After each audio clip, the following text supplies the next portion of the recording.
We pivot to a topic that I know you find sort of laborious at this point. That's a good word. Which is Bitcoin. Yeah. This ETF was approved just about a week ago now, and I think a lot of people are trying to understand what it ultimately means. Yeah. Jpmogon, I imagine if you were a client of Jpmogon, you could call your broker and say, get me some of this ETF.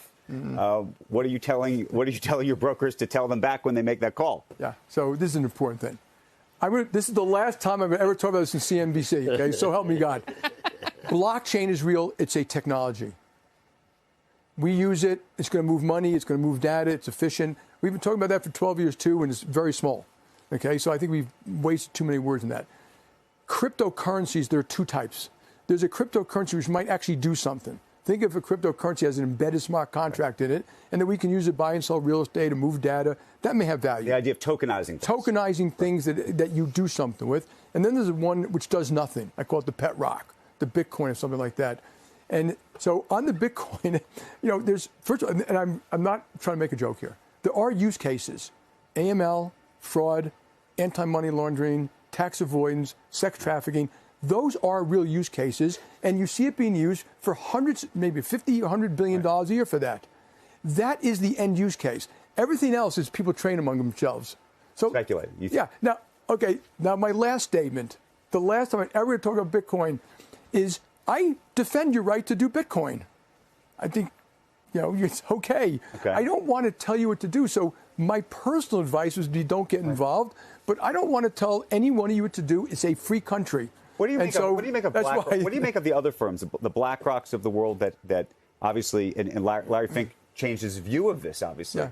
And maybe he changed his view because you think he genuinely believes in Bitcoin or believes it because he thinks that there's a marketplace for it and he wants to be part of that market. But what do you think of there's about a dozen big financial companies, Fidelity included. Number one, I don't care.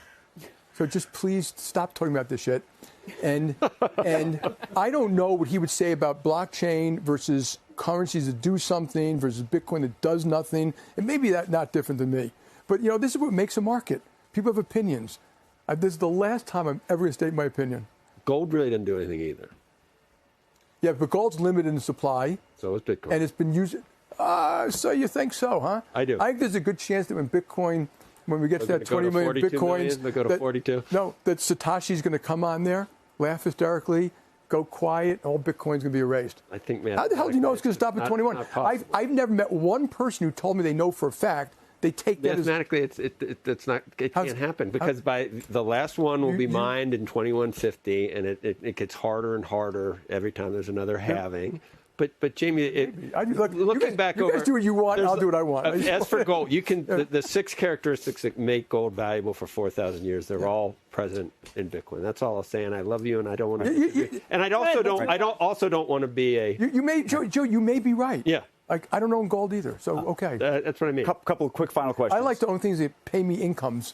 It doesn't cost money to carry. Anyway, and it costs money to carry Bitcoin, too, by the way. We've talked a lot about commercial real estate here in Davos. There was a big 60 Minutes piece on Sunday. But I think there's another risk to Bitcoin.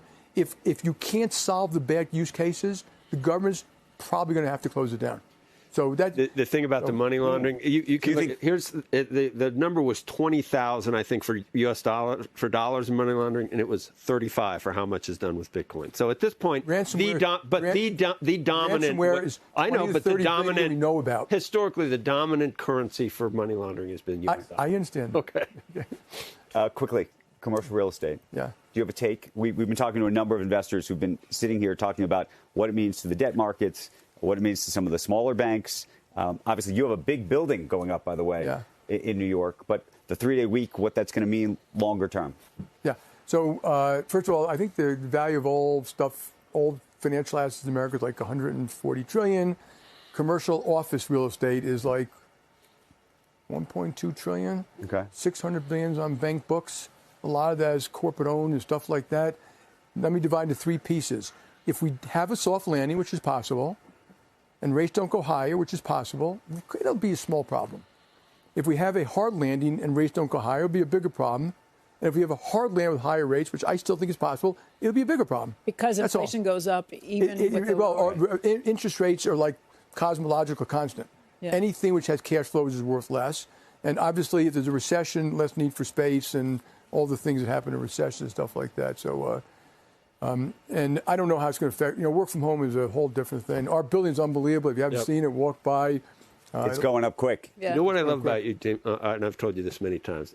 You said one time, I'm just barely a Democrat. Today, all the things you said about MAGA, what you're saying is really to try to help the Democratic Party, because it's tough love is what you're using. You are not MAGA. You're not going to turn into a Republican, I don't think. But you realize... I always say I have a Democratic heart and a Republican brain. Exactly. And I do think more and more the Republicans...